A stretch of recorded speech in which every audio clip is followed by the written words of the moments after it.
Do you still have faith the market will get better? Good evening, America, and welcome back to another episode of SilverDad Knows. Remember, always live with no edits. If this is your first time here, hit that subscribe button now, as you're going to like what I'm about to say. So, check it out, check it out. Beautiful, beautiful piece, and as we see on both sides, 0.9999, 4 nines, fine silver, the best silver. And right here, we're looking at a 2016 Superman piece. It's actually one of the first rounds I ever purchased, and so glad I did so. Never sold it, and I actually never intend to sell it. This is my piece, and very special to me. But yes, without further ado, the silver Canadian piece features the iconic image of Superman's signature shield against a background of precise radial lines. This impressive 2016 coin's design also includes a micro-engraved maple leaf security mark for added counterfeit protection, as we see right there. Splendid. Superman is immortalized in 1 full ounce of 99.99% pure silver from the Royal Canadian Mint. Right here, this is the obverse featuring Superman's heroic symbol, the S shield. While on Earth, S might stand for Superman. On Krypton, Superman's home planet, S means hope. And I'm sure many already knew that. We go right here to the reverse of each coin, featuring an image of Her Majesty, Queen Elizabeth II. Charming. This Canadian legal tender coin is officially licensed by DC Comics, and currently I am still seeing these go for as low as $70 with free shipping. If you can still get these for around $70 with free shipping, that's an absolute steal. Absolutely always worth the premium, assuming you're getting it that low, because it's going to be hard. Everything I'm seeing as of late is ranging between $80 to $100. That's not to say you can still find them for as low as $70 with free shipping. Not going to be easy, though. And before we go any further, folks, I want to give a quick shout out this to my always loyal subscriber. This is Bond Collapse. Can you imagine how many shiploads of silver are at the bottom of the ocean? Not all those Spanish and British and French ships made it back. Same goes for junk silver. More than half of all of it was melted at some point, or lost in the ground, or buried and lost after the old man that buried it died. Heck, 5% or so of all junk silver was just worn away in circulation. And now half of industrial stuff probably isn't recycled and is in a landfill. Awesome comment right there coming from Bond Collapse. And I mean, it is so true. People think there's silver all over the place, gold all over the place. I mean, it's truly laughable, because we know for a fact there's not that much gold, and there is certainly not that much silver, especially with silver being used up in everything, silver being lost, silver being melted, silver being at the bottom of the ocean. I don't doubt that there's a bunch of silver at the bottom of the ocean that we're never going to be able to get.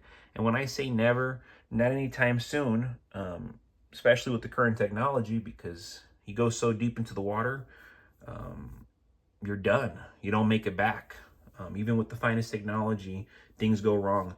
So I don't doubt that there is a massive amount of silver at the bottom of the ocean that's not going to get touched. And that's one of the reasons why the silver and gold that is above the surface, it is stupidly scarce. Don't doubt that. Look into it. It is stupidly scarce. And because it is stupidly scarce, we're going to see silver hit the triple digits and then the 4 digits long term. You know, first I used to think, okay, well, we're going to hit the triple digits without a doubt. Now I'm like, well, with the way everything's going, gold's going to hit the 5, 6 digits. And yeah, I mean, silver's going to hit the 3, 4 digits. The inevitable will happen, as it always does. And that's why I'm not exaggerating, folks. I'm not trying to be funny. I'm not trying to get more views. This is actually what I believe. When I say silver will hit $100 by 2027, let me explain this because I believe this wholeheartedly. First, the supply fundamentals strongly favor a silver rally. The global silver market has been running a structural deficit for years, since I first got in. And that goes back 7-8 years ago, meaning demand consistently outpaces mine production. And this is the problem as soon as I got in, and it's only gotten worse. Many new silver mines are difficult to bring online, and silver is often a byproduct of other base metal mining. So supply doesn't easily scale, is what I'm trying to say. On top of that, environmental and regulatory constraints in major producing regions will further limit growth. This persistent shortfall, sustained, creates a foundation for much higher prices, which is why we're not going to see silver go back to $40, high 30s. I mean, there's no way. We might still see it go as low as 48, 49 bucks, but aside from that, it's not going to go any lower. In fact, I would bet all my silver that silver is going to stay above $48, and 56 bucks. You know, that's going to be like the new normal in real time, because triple digits, again, right around the corner. We also have to consider industrial demand is surging, especially from green technology. Silver is critical in solar panels, electric vehicles, semiconductors, and advanced electronics.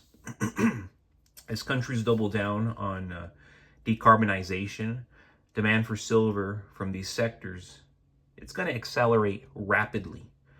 Baker Steel projects, solar PV alone, could account for almost 30% of silver supply demand by 2030. When industrial demand grows while supply remains constrained, that is a textbook recipe for a major price squeeze. We know this because history, again, doesn't necessarily repeat itself, but it goes in patterns. It goes in rhythms. Another thing to consider is macro conditions will drive strong investment demand into silver. In a world of geopolitical risk, currency debasement, and macroeconomic instability, more investors will treat silver not only as an industrial metal, but as a store of value, and of course, the ultimate hedge. If real yields stay low, inflation remains sticky, central banks continue to debase fiat currency, and silver becomes a much more highly attractive option. And another thing we have to consider, prominent market voices already see a path to $100. Larry Leopard from EMA believes this level is easily reachable given the structural deficit. I believe the same thing.